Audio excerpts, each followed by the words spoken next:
Tingnan nyo to.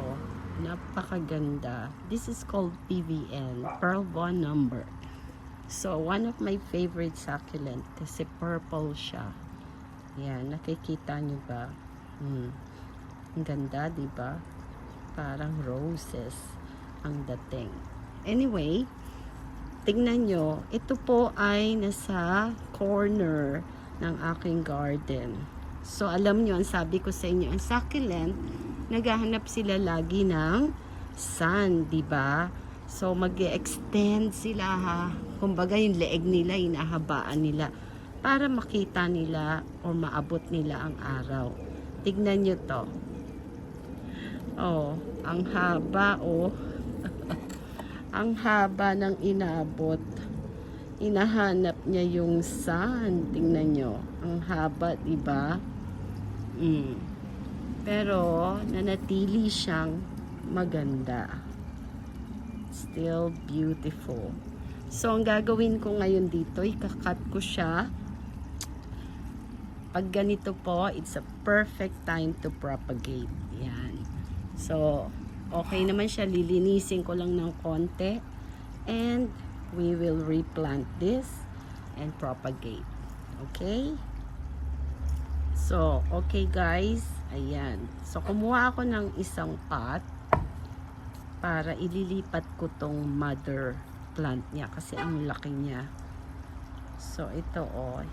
Okay? Let's cut it. Ang laki niya oh. Ang haba ng inabot, diba? So, cut it.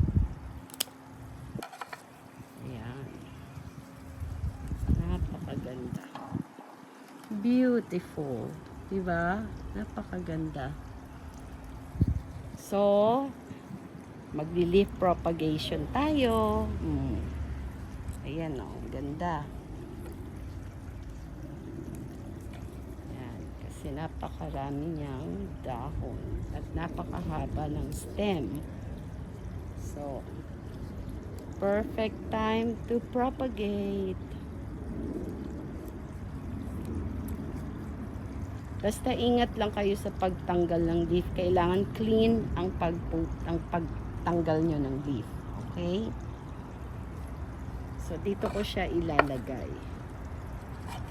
Para lumaki pa siya lalo. Ayan. Lalaki pa siya lalo. Diba? Ang ganda. Okay? And this one, we will cut it more kasi ito may tutubo dyan. And I'll plant it here para magkasama sila. Okay? So, abangan natin kung may tutubo dyan. Papakita ko sa inyo in few weeks. Okay? Linisin ko lang ng konti yung may mga dahon-dahon na tuyo. So, ganyan, ang gardening po kasi talaga, you take time to take care of them. Diba? Talagang kailangan lilinisin mo sila. So, itong mga dahon, lalagay ko sila ulit dito. Yan.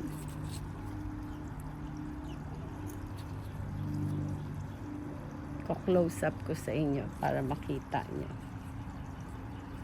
Ako kasi, itong mga ito, tutubo yan kahit walang soil, kahit basta makikita nyo na lang may babies na siya. Pag may babies na siya, that's the time you plant them in soil. Okay? So, linisin lang natin. And I'll show it to you close up. Okay, guys? So, tingnan nyo. Oh, ang mother plant, ayan na, oh, may sarili siyang pot dahil gusto ko lumaki pa siya lalo. And, ito ang pinagputulan. May tutubo dyan sa stem. And, of course, leaf propagation. So, ayan lang po.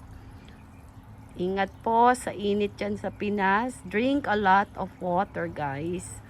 Hydrate yourself, okay? God bless everyone. Bye. Thank you for watching.